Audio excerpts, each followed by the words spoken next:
I grew up on the East Coast, and we grew up in enormous wealth. It was really fun and lively, and having a house full of people was an enormous house. And we had a ton of money, although as a child it didn't register. I mean, kids are kids, and so playing was playing, and it was in many ways idyllic.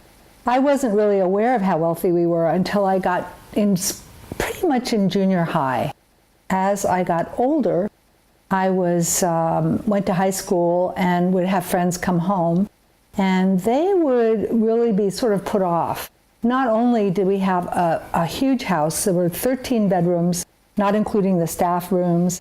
There were 3.5 acres of a private island and a lot of art and beautiful furnishings and surroundings. And it was just a little bit more than most people had. One of my parents' values is education, and they made sure that all 6 of us went to school, went to college, and that was very important to them, and I am grateful for that. So here I am, a young lady with her Peter Pan collars and her preppy ways, going to school in Berkeley, right near Berkeley, at a private girls' school, but it was Berkeley, and I got there right after the Summer of Love. I think I was able to take the parts of it that I liked, which was the freedom of wearing whatever you wanted, but I was still kind of in a cocoon. I became a director and I began to do documentaries, and I thought, what shall I do a documentary on? And it occurred to me that I had access to a world that no one else had really seen, and that is the world of extreme wealth. 2 weeks after we completed principal photography on the film, I got a call one morning, and it was my sister telling me that my mom had died. So it was just really hard for me to deal with the fact that she was dead, and then be there watching her in the editing room on 3 monitors every day. About 6 months later, we started having meetings because all of a sudden we were inheritors. And now all 6 of us were going to inherit quite a bit of money. And this was an event that I had not even thought about. And I wish, in retrospect, that my parents had sat down with us specifically and kind of advised us about what they had learned about money, which is a lot different from asking what wealth means to you. And I just kept on my way, being a filmmaker.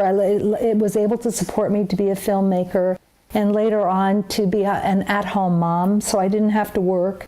And for me, as a creative person, that was very helpful, that I didn't have to sort of funnel myself into a more sedate job that I'm not intrinsically suited for. I actually went to one of Alan Pratt's workshops, and I was so impressed with his steering everyone to think about things about wealth and things about the values that one has. Because basically the people in the workshops are people who help people with their wealth. And I brought the materials home for my daughter to work on, and she loved it.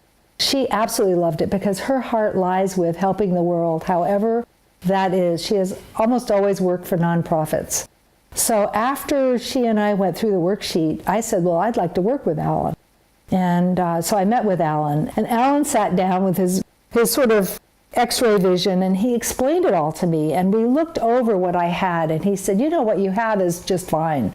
There's nothing wrong with it. You've definitely taken care of your inheritance and your legacy just fine. And I could see how with the systems that he had in place and putting a few new instruments in place, we could actually take a whole chunk of money that would have gone to taxes and divert it into nonprofits that both my daughter and I support and believe in.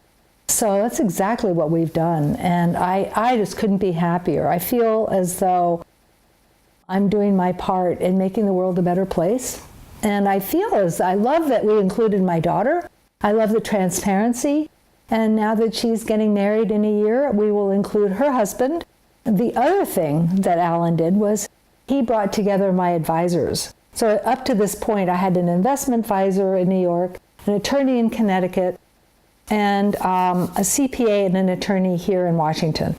And none of them knew each other, which seemed normal. But Alan really wanted them all to talk to each other so everyone could get on board. And the beauty of that was that everyone knew other parts of what all the different pieces of my estate looked like, which was important. And they also knew what my values were. And they also it makes me feel as though I have a team. I really appreciate the help from Alan in putting my values where my heart is.